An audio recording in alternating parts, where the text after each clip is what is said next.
How to see your Apple ID account password on iPhone.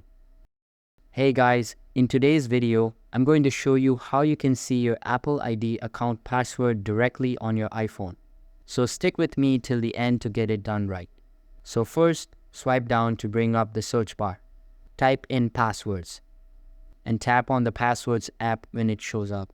You might need to authenticate using Face ID or your passcode. Now tap on the search bar at the top and type Apple. This should bring up any saved Apple-related logins on your device. Tap on the one that looks like your Apple ID, and under the saved info, you'll be able to view the username and the password if it's stored. If you don't find it there, it's also worth checking the Google Password Manager app. If you use that, it may have saved it when you signed in through Chrome or another Google service.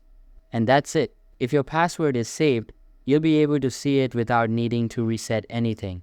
If this helped you out, make sure to like the video, subscribe, and hit the bell icon so you don't miss more quick tips like this. Thanks for watching.